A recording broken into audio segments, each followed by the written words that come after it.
films qui ont marqué mon adolescence, partie 2. Et on se lance dans une autre saga culte avec le numéro 19, Die Hard 5, Belle journée pour mourir.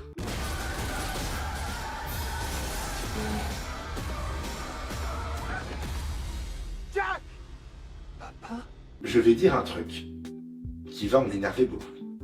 C'est là où je vais commencer à me faire des ennemis. Die Hard 5 est le premier Die Hard que j'ai vu. Je sais que ça va en révolter certains, je sais qu'il y en a qui ont découvert la saga Die Hard avec Piège de cristal, 58 minutes pour vivre ou alors Une journée en enfer. Mais voilà, malheureusement je n'ai pas été comme vous et j'ai découvert Die Hard avec Die Hard 5. Die Hard 5 jusqu'à maintenant est le dernier film de la saga Die Hard. Nous allons suivre cette fois John McClane et son fils Jack en Russie. Bien sûr, comme chaque film Die Hard, vont devoir éliminer une menace. Die Hard 5 est extrêmement détesté. Comme Transformers 4, Die Hard 5 est sorti à une période particulière de ma vie. Là où j'étais en recherche de cinéma et plus particulièrement de cinéma d'action. Bien sûr, j'ai été extrêmement impressionné par les scènes d'action. Par exemple, la scène de course-poursuite à Moscou. Je suis d'accord qu'il y a énormément de choses qui vont pas dans cette scène d'action. J'ai revu la scène il y a pas longtemps et oui, enfin, il y a des faux raccords de partout. Tous ces faux raccords et ces défauts, je suis d'accord avec vous, vraiment, je vous rejoins là-dessus.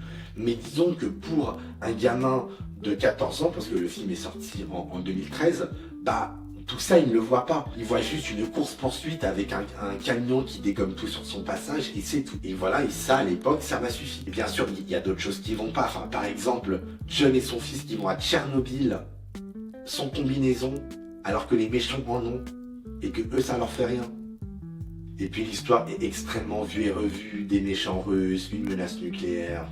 Et je suis désolé, même si bien sûr il y a plein de choses qui ne vont pas, je trouve qu'il y a une scène particulière dans ce film-là, qui même aujourd'hui, me plaît plutôt bien. Je parle de cette scène-là.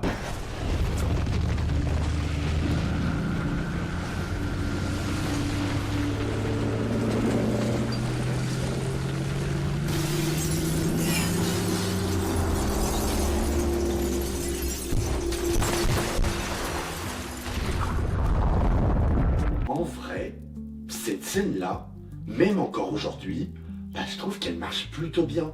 Vraiment ce travelling de haut en bas avec John et Jack qui sont en train de tomber, avec l'hélicoptère en train de tomber également, avec des flammes qui sortent de partout à moitié en explosion, tout en étant en ralenti. Bah waouh! Même encore aujourd'hui, je suis en mode, waouh, cette scène, elle marche vraiment bien.